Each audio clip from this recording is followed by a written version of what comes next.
What's going on, guys? Welcome back to another video. So today we just got done working on this 2020 Duramax right here behind me. Now this is a Chevy High Country that's been on the channel now for a couple weeks. We just got finished up with the whole emissions compliant kit on it.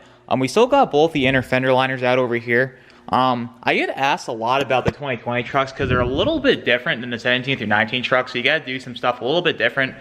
For example, the ECM on the 2020 trucks, on a 17 through 19 truck, the ECM is typically down right in here, and if you have like a 18 or 19, the TCM's on the firewall. I believe if it's a 17, the TCM is up here.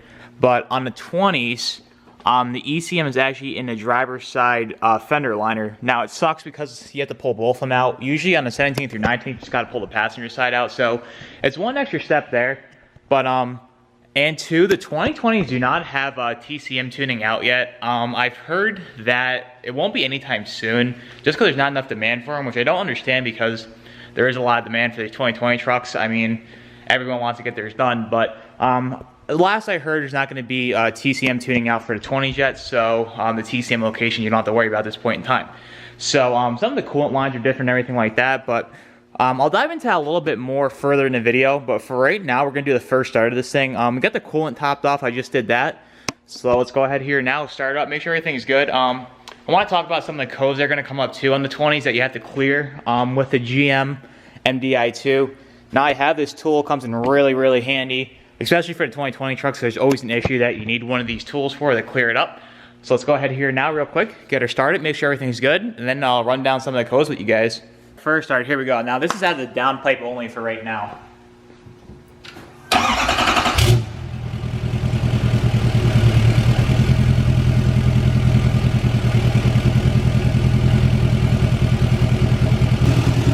So got her started up. Running pretty good, no issues. Started right up too, which I always do. I'm just gonna check for leaks really quick. I actually want to check to see if there's any check engine lights on.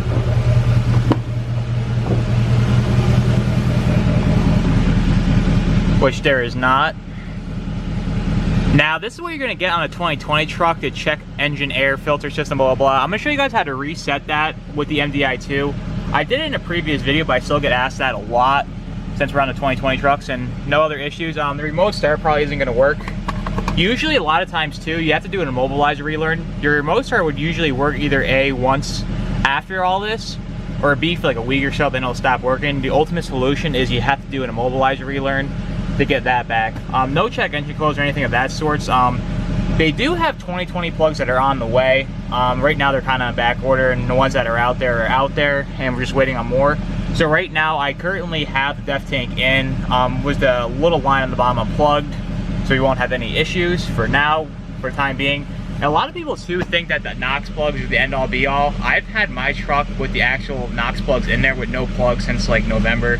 I had no issues. I don't really plan on putting the plugs in my truck either. I want to run it for as long as possible like that and just see like how long. People are like, oh, you gotta have the NOx plug and blah blah blah. So I'm gonna run my truck as long as possible without them and see if any issues arise, because I really don't care about my truck. Well, I do care about my truck, but if there's an issue, I know how to fix it. It's not like someone else's truck. So I want to run it for a while, or as long as I can possible with those in there. I guarantee I won't have any issues. It's just one less thing that can go wrong, and that's why they have the plugs, to alleviate further issues, but I'm just curious on how long I can actually run without the NOx plugs for. Okay, so I'm going to run over this really quick. When you go on AC Delco's website, you're going to need a service description for the MDI2. The GDS software is $55 for 3 days. So if you buy this one, make sure you're going to do it correctly. You know what you're doing, because you don't want to pay $55 twice. And the SPS, this is for the Immobilizer relearn.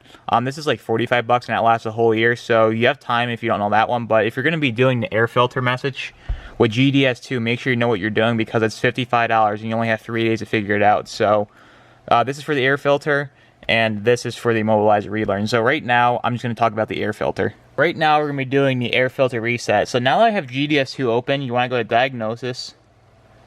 Click on that. It'll run through right here. You have to make sure you have the MDI2 connected.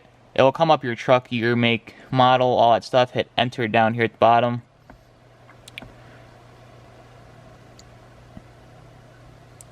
Wait for the screen to load. So once this runs through, you want to go to Module Diagnosis. K20 engine control module will be the first one. You're going to go down to reset functions. Reset functions. Now the first one will be air cleaner monitor setup. You want to click that. Then when this loads, there'll be a reset button right here. You'll click reset. That's a command state reset. Should come up to here now, and we'll just scroll through. And boom, air filter life 100%. We'll just turn the truck off. We'll turn it on. And boom, the only code that we have right now is the hood was open. 100% ready to go. The last thing to do is the Immobilizer relearn. I've talked about that in a previous video, so I'm not going to go over it again. Just because I don't have both keys, if you have a 17 through 19 truck, you only need one key to do the Immobilizer relearn because it's an actual physical key.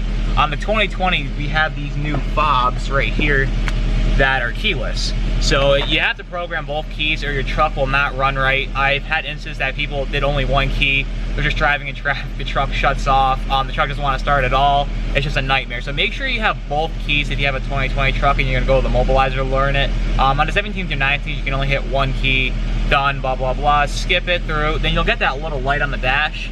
You just remote start with the other key and it goes away. That does not work on the 2020 truck. So you have to Immobilizer learn both keys. So just do it right the first time and you won't have any issues. All right, so now that we got the coolant topped off, everything like that, I'm just gonna take on a quick test drive to make sure everything's all good. We'll come back, throw the exhaust on, and that'll be it. I would be lying if I said it wasn't tight getting out of the garage here. It is super tight. This thing is probably the biggest shed that can fit in here.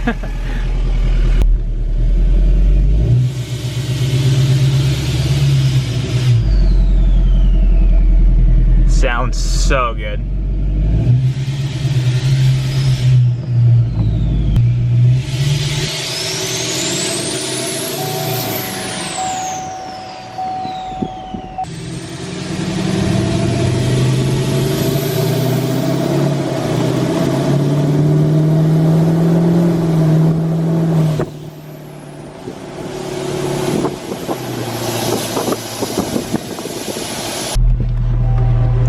Alright, so I'm just going to double check the coolant real quick. So basically that's really all you guys need to know about the 2020 trucks. And for instance, I can show you the coolant line routing real quick. I get asked that a lot too. You can do it several different ways. You can get a T and T that upper coolant return line into over here, or you can just run it back to the tank. It doesn't matter either way, as long as that coolant gets back into circulation. A lot of people make a big deal about, oh, how different it is. It's really not that different. The only thing really different is the air cleaner message in there. So I'm just gonna throw the exhaust on it real quick and this is all done. And one more thing I want to talk about really quick. Every truck that comes through gets a PCV reroute. Now, I don't buy the Whirly one because it's like 75 bucks. I literally go to Napa. I get a 3-foot section of 1-inch hose and a 1-inch to 1-inch adapter. This costs me like 8 bucks. And you also need a 3/4 inch cap that goes on top of the intake horn.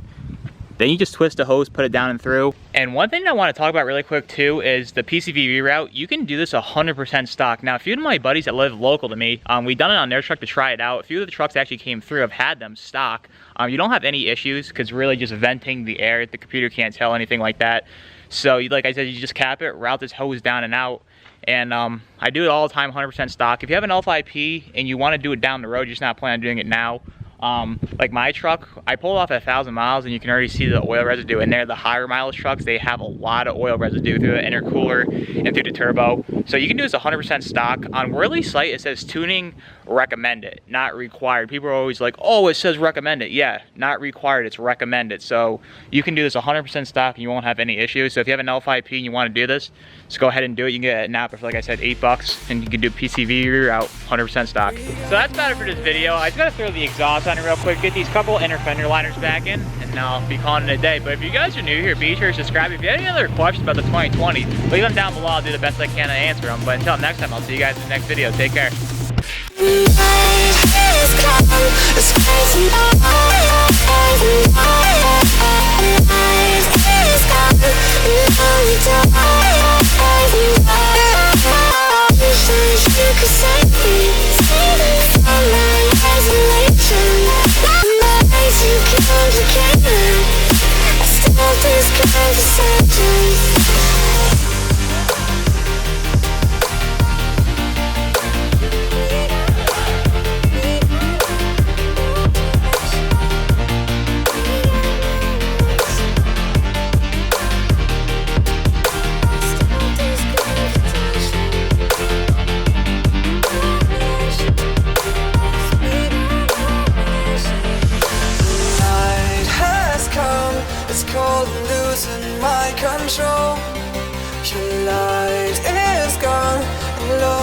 darkness fill my soul.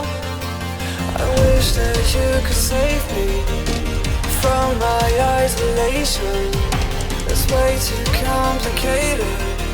Let's stop this conversation. Let's stop this conversation.